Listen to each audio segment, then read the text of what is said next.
O nosso estudo dessa noite, então, visa o nosso preparo e o preparo dos homens para esse privilégio e essa bênção do oficialato. Nós vamos falar primeiro sobre o homem cristão, sobre a postura que Deus espera que o homem cristão tenha. E a gente começa com esse estudo, primeiro definindo o que a igreja presbiteriana é. A igreja presbiteriana do Brasil tem por fim prestar culto a Deus em espírito e em verdade, pregar o evangelho, batizar os conversos, seus filhos e menores sob sua guarda, e ensinar os fiéis a guardar a doutrina e prática das Escrituras, do Antigo e Novo Testamento, na sua pureza e integridade, bem como promover a aplicação dos princípios de fraternidade cristã e o crescimento de seus membros na graça e no conhecimento do nosso Senhor Jesus Cristo.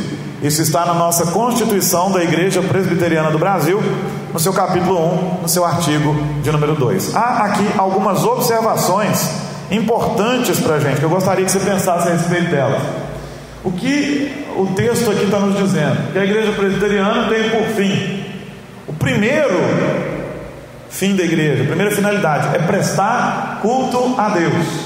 Tem muita igreja invertendo isso, se preocupando com outras coisas e não com prestar culto a Deus, e prestá-lo em espírito e em verdade. Pregar o evangelho é outra das nossas funções. A segunda, prestamos culto a Deus em primeiro lugar, pregamos o evangelho, até fruto disso, batizamos os conversos, porque se nós pregamos, nós esperamos que tenham conversos, e também batizamos os filhos, menores, sob a guarda, e também ensinamos os fiéis a guardar as doutrinas e práticas das Escrituras, do Antigo e do Novo Testamento, na sua pureza e integridade, bem como promover a aplicação dos princípios de fraternidade cristã e o crescimento de seus membros na graça e no conhecimento do nosso Senhor Jesus Cristo. Então a função inicial da igreja, primordial, não talvez fazer assistência social. Isso é fruto de alguém que entendeu a graça. Depois nós vamos fazer, mas primeiro a gente presta culto. A função da igreja também não é promover entretenimento. Pode até acontecer em algum momento, a gente tem aqueles momentos de comunhão muito agradáveis e tudo, mas a igreja precisa cultuar, pregar, batizar os conversos e ensiná-los, educá-los. É importante que cada membro saiba disso, e é super importante que cada homem saiba disso, e é muito importante que a igreja tenha conhecimento disso, principalmente aqueles que serão os nossos oficiais e aqueles que são candidatos ao oficialato, o que toca a qualquer homem da igreja acima de 18 anos, mais à frente a gente vai ver, Então nós precisamos entender esse princípio de ordem das coisas que a igreja faz, porque se a gente começar só a suprir entretenimento, daqui a pouco o mundo consegue suprir entretenimentos melhores, com seus filmes, com suas séries, com seus clubes, com tudo mais. Eventualmente podemos ter, sim, programas que nos alegram, que nos entretenham, que fortaleçam os vínculos de comunhão. Não tem nada de errado, mas a função inicial é cultuar, pregar o evangelho, batizar os conversos, ensinar a igreja, doutrinando-a para que ela cresça no conhecimento da graça do Senhor. Porque se ela não fizer essas coisas, se ela inverter as ordens, as pessoas, elas nunca crescem na graça e no conhecimento do Senhor. Então, esses são pontos importantes para nós considerarmos, tá? Posto isso, quais posturas Deus requer dos homens? Essa é a grande questão. Quais as posturas Deus requer de nós, homens cristãos? O que Deus espera dos homens? Isso é importante, porque muitos têm delegado a função, as funções que lhes são próprias, às mulheres, ou estão simplesmente encostando, e aí muitas mulheres almejam, desejam exercer ofícios que são dos homens. Muitas igrejas até estão abrindo mão de muitas coisas e dizendo: não, vamos dar isso às mulheres porque os homens não estão querendo fazer. Mas não é esse o caminho. O caminho é conscientizar os homens do que é que Deus espera de cada um de nós. Primeiro, nós devemos permanecer firmes em nossa fé. O homem de Deus, ele deve permanecer firme na sua fé. Vamos ler juntos o versículo então de 1 Coríntios 16, 13 e 14?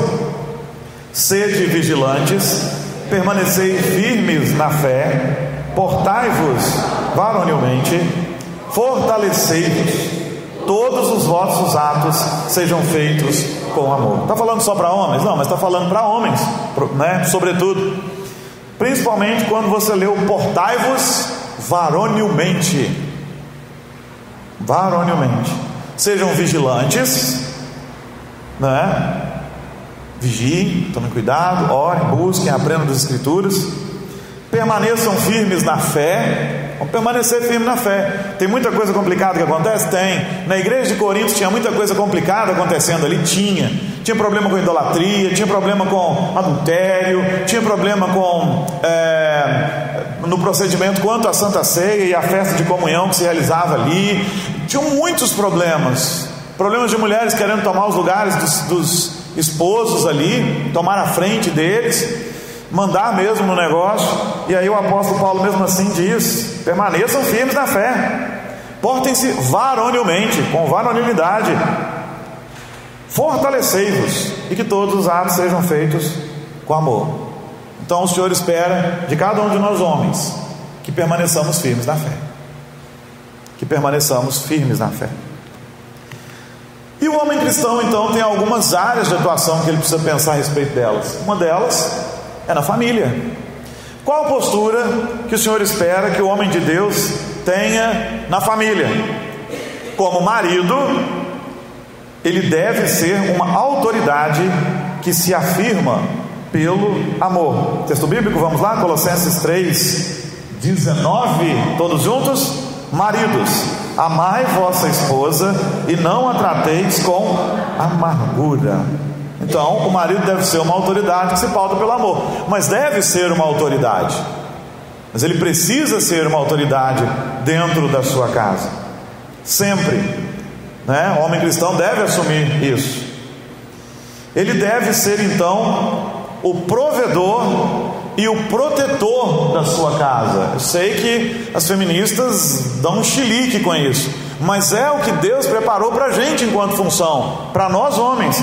E o que é que vai nos dizer então o texto que no meu cortou aqui no tablet, não sei porquê, o texto de Efésios 6:4, o texto de 1 Pedro 3:7, o meu aqui cortou, não sei porquê não, mas vamos juntos. 1 Pedro 3:7: maridos, vós igualmente vivei a vida comum do lar, com discernimento e tendo consideração para com a vossa mulher, como parte mais frágil, tratai-a com dignidade, porque sois juntamente herdeiros da mesma graça da vida, para que não se interrompam as vossas orações. Para que não se interrompam as vossas orações. Então o marido é chamado para ser isso mesmo, o protetor da sua casa, aquele que cuida da sua esposa como parte mais frágil.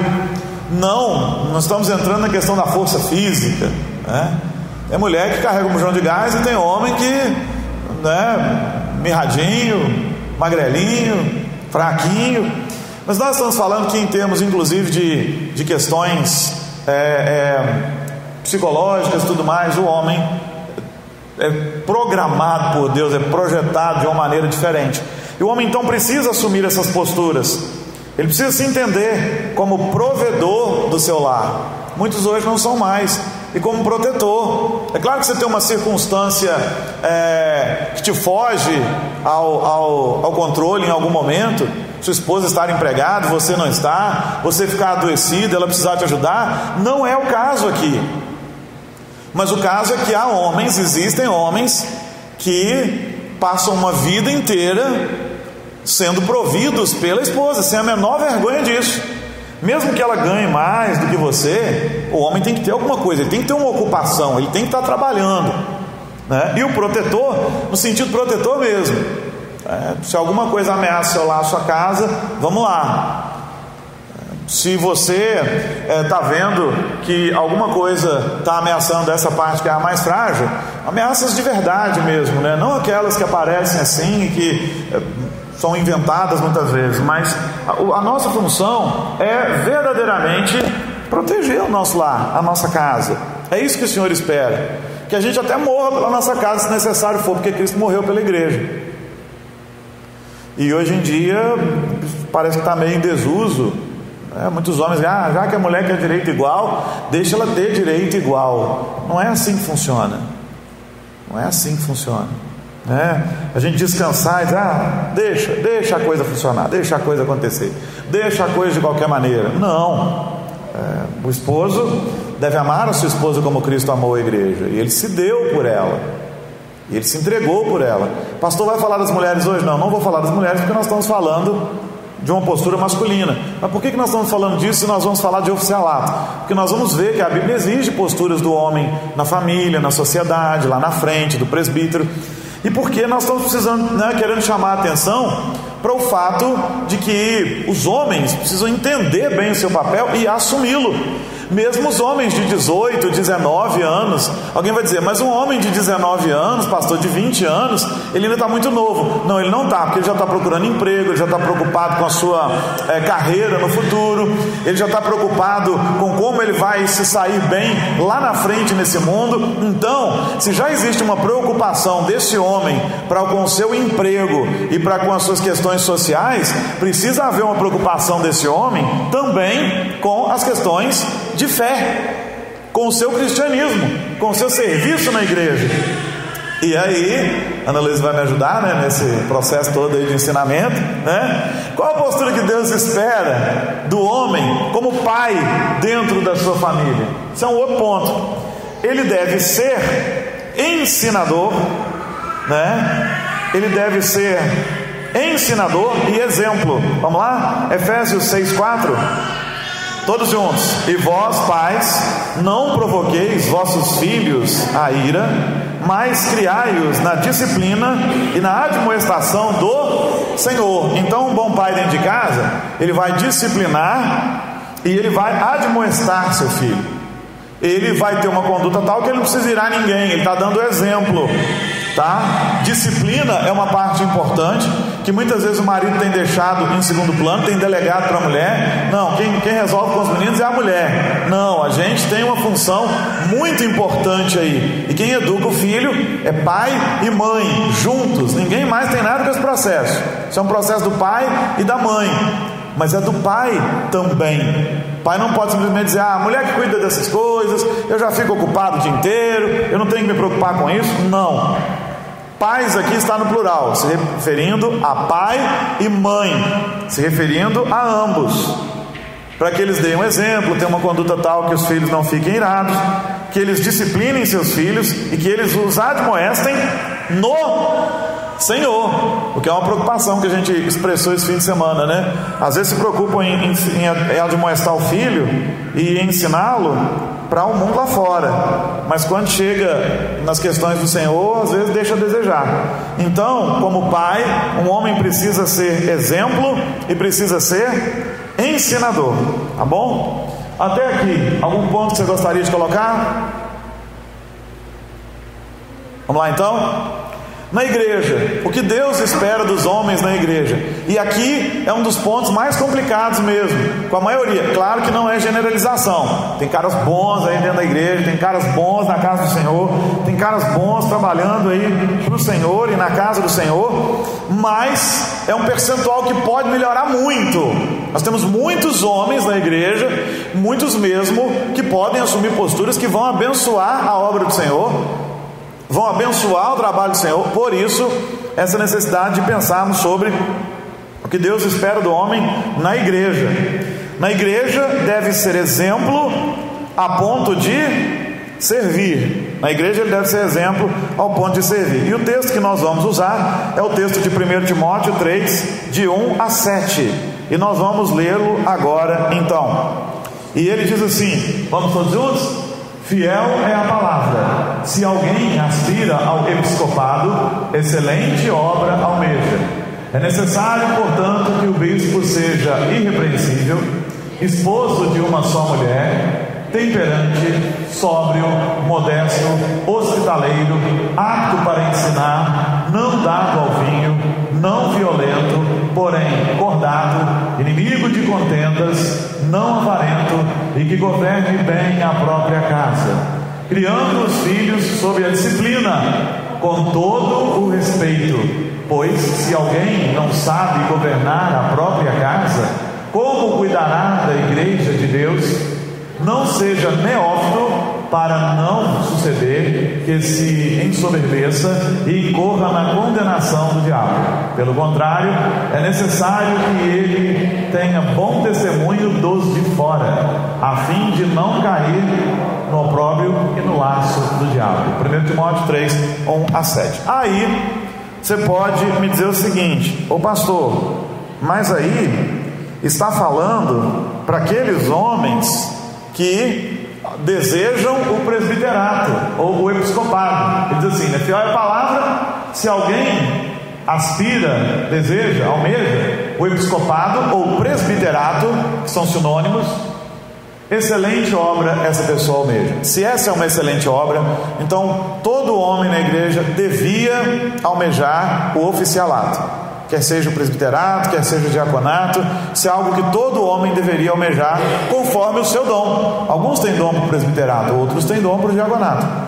Também estamos falando para todos os homens, porque conforme a nossa Constituição, qualquer homem acima de 18 anos pode vir a ser um diácono ou um presbítero, qualquer um deles. Então, você é membro da igreja, fez seu compromisso com o Senhor Jesus, é um homem que já tem mais de 18 anos, você tem que começar a considerar a possibilidade de que você venha a ser um líder dentro da igreja, um oficial, um presbítero, um diácono, e pode servir de outras maneiras também, né?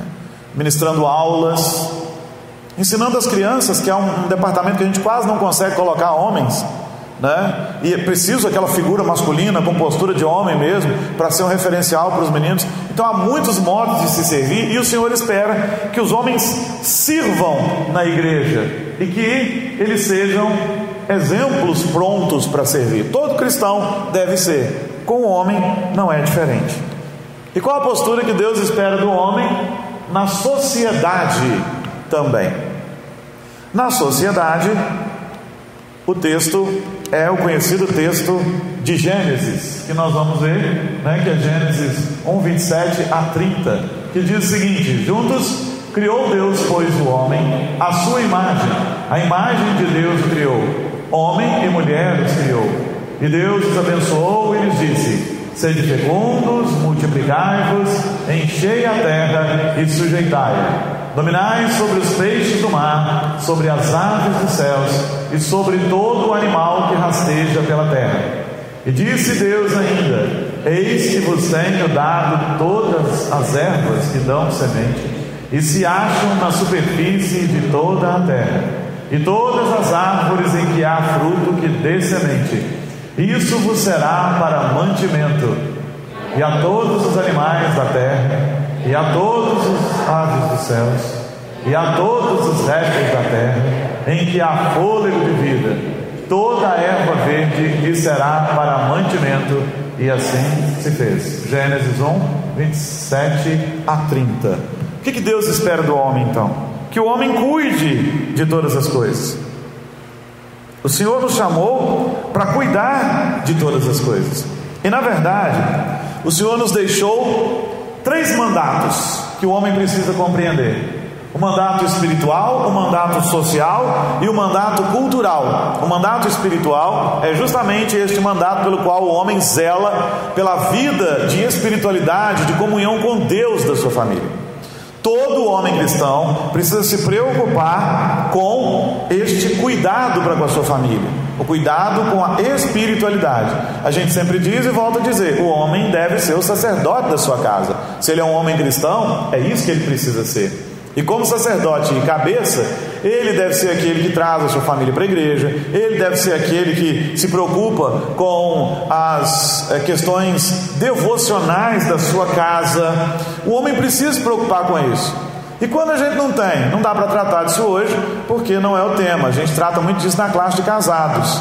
quando o homem não é o cabeça da casa, porque ele nem é um cristão. Como é que a gente funciona? Isso é um outro assunto para um outro dia. Mas o fato é que nesse caso a esposa deve orar muito pelo seu esposo, testemunhar, para que possa ganhá-lo para Cristo, tá?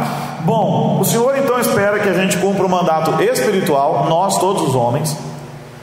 Isso é para todo mundo, homem e mulher de um modo geral, mas toca aos homens.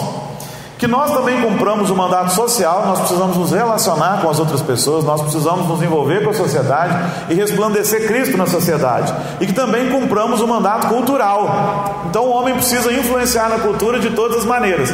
Lembrando que a cultura deste mundo também é caída, bem como nós caímos por causa do pecado, a criação sofre as consequências do pecado, então a cultura também tem traços do pecado. E cabe ao homem cristão, cabe a todo cristão, mas também ao homem cristão, trabalhar para que a cultura seja transformada, influenciar a cultura. Nós temos um mandato cultural. Às vezes a igreja abre mão de muitas coisas sob a desculpa de que, mas isso é cultural. Muitas vezes eu tive que ir à escola por causa de algumas festas que são alegadamente culturais, mas a gente sabe que elas são também religiosas, ou porque são traços de cultura com os quais eu não concordo. Por exemplo, tem Halloween, tudo bem, não concordo. Mas é uma festa cultural dos Estados Unidos e eu não concordo com ela, ela vai de encontro à minha fé. Vai ter festa junina, não concordo, e nós não precisamos nos parecer com festa junina nenhuma. Mas é uma festa cultural, pode até ser, mas você tem que lembrar que a cultura também é caída, e no fim das contas, esta festa cultural, ela é dedicada a santos, São Pedro, Santo Antônio, São João. Então ela é uma festa que não é da nossa cultura cristã. Então nós entendemos que a cultura também precisa ser redimida, há traços da cultura que precisam ser redimidos. Aí mascaram, não, é só festa caipira, é só festa não sei o que e tal, para tentar tirar, para tentar fazer com que a gente participe dela, mas não tem que ser. Na verdade era algo que a escola nem devia fazer, né? Quem devia fazer era mesmo a igreja lá, já que é uma festa da igreja. Mas isso é só um exemplo para te mostrar que nós também somos chamados para influenciar a cultura, considerando que Deus nos deu esses 3 mandatos: espiritual, social e cultural. E o homem precisa exercer esses mandatos: espiritual, social e cultural. Então a influência do homem cristão ela tem que acontecer aqui dentro da igreja, ela tem que acontecer lá fora, tá? E aí nós precisamos entender que homens são chamados para exercer ofícios na igreja. Nós homens somos chamados para exercer ofícios na igreja. E aí, olha o que diz a nossa Constituição. Ela diz assim: somente os membros comungantes gozam de todos os privilégios e direitos da igreja. Você é um membro comungante, você tem privilégios e tem direitos. As mulheres também têm, de votar, de participar da vida da igreja e tal. Mas alguns desses privilégios, eles são dados por questões bíblicas ao homem. É o caso do oficialato, tá? E aí ela continua dizendo, no parágrafo 1º ali do artigo 13: só poderão ser votados os membros de 18 anos, maiores de 18 anos, e os civilmente capazes. Porque tem gente que é maior de 18 anos, mas não é civilmente capaz. Ele pode ter alguma dificuldade intelectual, pode ter alguma dificuldade mental, ele pode ter algum impedimento, não é civilmente capaz. Mas alguém maior de 18 anos, todo membro da igreja maior de 18 anos, ele pode ser um presbítero, pode ser um diácono, e ele precisa ser conscientizado disso, para ele se preparar para isso. Isso é vida. Eu posso ser indicado pela igreja, e Deus pode me dar o privilégio de ser um presbítero ou um diácono. Mas se Deus não falar comigo assim, tete a tete, cara a cara, não é. Eu já falei isso aqui. Você não precisa esperar um anjo flamejante para descobrir qual é o seu ministério, né? A vocação é algo que Deus põe no nosso coração e a igreja confirma. Uma das maneiras mais especiais de a igreja confirmar o oficialato de alguém é se ele vier a ser eleito numa assembleia. E aí ele, puxa vida, então a igreja reconhece em mim isso. Pode ser que você seja eleito oficial com 18 anos. Eu fui eleito diácono com 18 anos. Na verdade faltava ainda um pouquinho para 18, mas como a ordenação só seria depois do meu aniversário, Eles, não, vamos deixar assim, vamos fazer e tal. O conselho reuniu, já tinha tempo de membro também. Então todo homem devia entender o seguinte: eu estou prestes a receber um privilégio de ser um oficial da minha igreja na casa do Senhor. Todos os nossos homens deviam pensar nisso, a partir dos 18. Mas com 18 ele ainda é jovem. Quando eu for homem, a gente vira homem com 18. Tem gente que vira homem até mais cedo, é obrigado pelas circunstâncias a ser o homem da sua casa, ou a ser um homem até mais cedo do que isso. Então a gente não pode deixar os caras chegarem aos 35 e dizer, não, eu ainda sou, ainda não sou um homem, assim, ainda não estou pronto para esse negócio. Ninguém de nós está pronto para exercer os ofícios, gente. É misericórdia de Deus. Eu não estava pronto para ser diácono com 18, muito menos pastor com 23. É misericórdia de Deus. Então a gente precisa entender esse ponto e entender que existe um chamamento de Deus para nós. Se Deus está chamando, Ele vai capacitar, e eu vou fazer isso com plena alegria. A igreja pode errar? Pode. A igreja pode errar se ela fizer besteira. Por exemplo, fazer campanha política, dentro da igreja. Isso não existe, pastor. Se aqui não existe, eu creio que não. Deus abençoe. Ou então aquele grupo que se junta, vamos votar no fulano porque fulano é o nosso amiguinho. Mas não pode ser assim. Você tem que ver as qualificações desse homem, e nós vamos ver isso daqui a pouco. Mas um dos chamados imediatos nós precisamos dizer aos homens da nossa igreja: cara, você é um homem. Você é um homem, e como homem você tem essas responsabilidades. Não, mas é porque eu não posso, porque eu estou muito ocupado. Eu estou ocupado na faculdade, eu estou ocupado no meu trabalho. Se eu já sou um homem na faculdade, se eu já sou um homem no meu trabalho, eu sou um homem de Cristo. Eu tenho que ser um homem na casa do Senhor também. É isso que precisa ser dito aos homens do nosso tempo. Aí a Constituição continua dizendo o seguinte: para alguém exercer cargo eletivo na igreja, é indispensável o decurso de 6 meses após a sua recepção. Está falando de cargo eletivo, está falando de cargo, por exemplo, em sociedade interna, essas coisas. O sujeito foi recebido ontem. O sujeito foi recebido, por exemplo, em outubro. Em novembro tem reunião da sociedade. Vamos votar logo no fulano. Está errado, tem que esperar 6 meses para qualquer cargo eletivo. De vez em quando se erra por aí, mas não pode.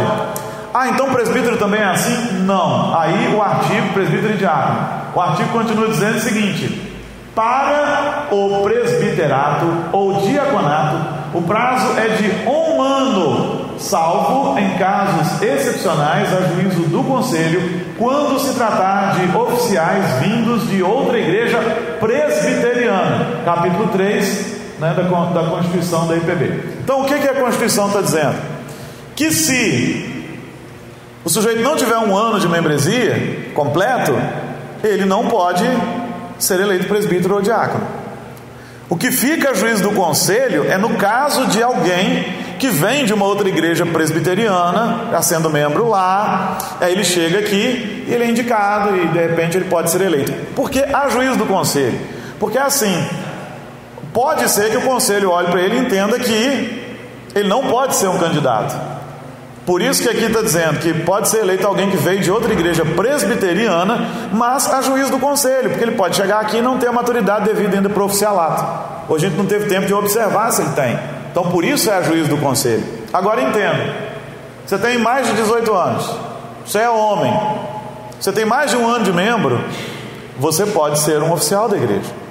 E esse é um privilégio que a gente tem. Isso é um privilégio. Todo homem presbiteriano devia parar para pensar nesse negócio. Agora vamos pensar um pouco no privilégio do que é o ofício.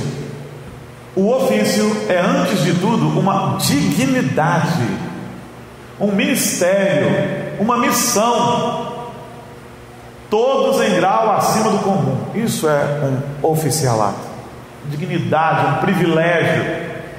Não se pode olhar para o oficialato e pensar: isso é uma carga, isso é uma dificuldade. Não, é um privilégio, é uma bênção, é um mandato com confiança e autoridade. Estão confiando em você, estão dizendo: você é um homem e eu confio em você. O seu desempenho é um serviço e não uma obrigação tabelada, tá? Por ser um serviço, difere de cargo. que é somente obrigação. O cargo pode ser uma obrigação, não no mau sentido da palavra, mas porque houve necessidade. O cargo pode ser uma delegação, mas pode ser também uma imposição, não no mau sentido da palavra, uma imposição aplicada por necessidades circunstanciais, ou seja, nós precisamos colocar alguém ali por causa das necessidades, né? Isso acontece no cargo, mas não pode acontecer no oficialato. O cargo assemelha-se à gerência de bens alheios, tem caráter dependente e estreita relação com gestão de negócios. No cargo, o ocupante é mero instrumento de regulamentos,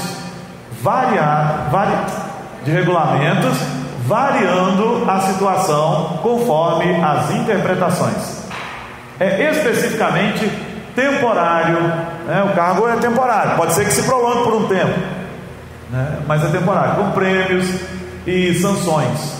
O ocupante do cargo, ele é escolhido por determinação, se não por injunção exterior, e o seu comportamento vincula-se à noção de paga e atribuição. Estamos fazendo uma comparação de cargo e oficialato, pensando em cargo lá fora e oficialato aqui, tá? Não cargo aqui dentro da igreja.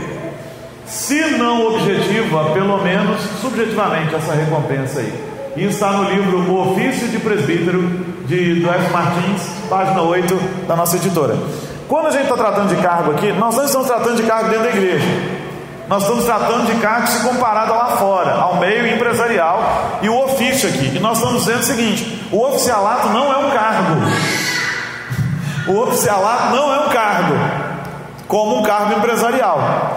E um cargo empresarial jamais se compara a um oficialato. Um cargo empresarial advém de uma necessidade sua. O oficialato é um privilégio que Deus nos concede. Um cargo que a gente aceite lá fora, ou que não seja imposto, ele pode acontecer porque nós precisamos disso. Mas o oficialato acontece porque é privilégio da graça do Senhor para as nossas vidas. Então, o que a gente precisa entender é exatamente isso. O oficialato para nós é maior do que os cargos lá fora.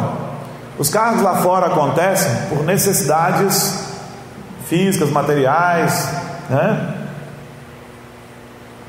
O oficialato acontece como um privilégio e graça. Um cargo pode ser um peso, mas o oficialato não pode ser. Um cargo lá fora pode ser um peso para você, mas o oficialato aqui não pode ser, porque ele é uma bênção, uma graça, um privilégio, uma benesse, um presente que Deus te deu. Então, homens, nós precisamos pensar nisso, que cada um de nós, homens presbiterianos, pode ser um oficial, e que ser este oficial não é uma vergonha, não é um problema, não é um peso, mas um privilégio gracioso que eu vou exercer com alegria. É isso que o oficialato é, quer seja no presbiterato, quer seja no diaconato, ou até em outros ofícios e ministérios que a gente exerce dentro da igreja.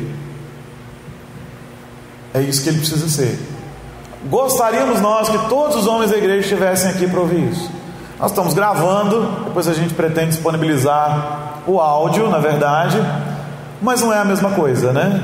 Mas gostaria que vocês, inclusive, depois compartilhassem esse áudio com todas as pessoas, com todos os homens. Fala, escute isso aqui, você precisa ouvir isso, você precisa estar nas quartas-feiras, nós precisamos conversar sobre isso, porque nossos homens, não todos, mas uma parcela bem grande, precisam ser despertados. Só domingo à noite não nos serve, é muito pouco para adorar o nosso Deus.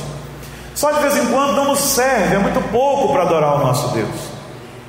E ter o privilégio de servir ao Senhor é algo absolutamente ímpar. Que a gente possa entender isso, e que a graça do Senhor venha sobre nossas vidas de uma maneira especial. Amém? Até aqui, alguma pergunta, alguma dúvida que você tenha? Você vai ter mais dúvidas lá na frente, quando a gente ficar mais técnico na questão, né? Quando a gente começar a dizer, olha, o presbítero é eleito por tanto tempo, a função do presbítero é essa, as qualificações dos presbíteros são essas. Hoje é muito introdutório, mas você ficou com alguma dúvida ou pergunta mesmo hoje? Não? Então ótimo. Então eu tenho um desafio para nós, homens e mulheres da igreja e toda a igreja.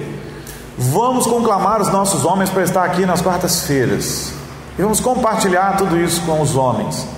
Irmãs, vamos trazer outros homens e outras irmãs, para que a gente se conscientize deste privilégio glorioso. Nós temos investido no nosso oficialato, nós estamos estudando e vamos marcar por esses dias para continuar estudando o livro Coração de Pastor, não me esqueci dele. Os oficiais têm estudado esse livro, nós temos orado às 8 da manhã, tem aqueles oficiais firmes e fiéis que quando podem estão aqui. Então nós temos investido nisso, mas mais homens precisam participar de todo esse processo, para que a gente tenha uma liderança forte, cada dia mais forte, porque a minha geração vai passar, eu vou passar, o Zé vai passar, o Eustáquio vai passar, os diáconos que hoje aí estão vão passar, e os homens jovens da igreja já precisam estar prontos para assumir, desde agora. Então vamos desafiar a igreja do Senhor para ela ser instruída nesses pontos, nessas questões de serviço cristão, de oficialato, de vontade de Deus para as nossas vidas, e que o Senhor nos abençoe grandemente, em nome de Jesus. Essa é só a nossa primeira aula, eu espero que nós tenhamos muitas outras, muito produtivas ainda também, para a glória de Jesus. Amém?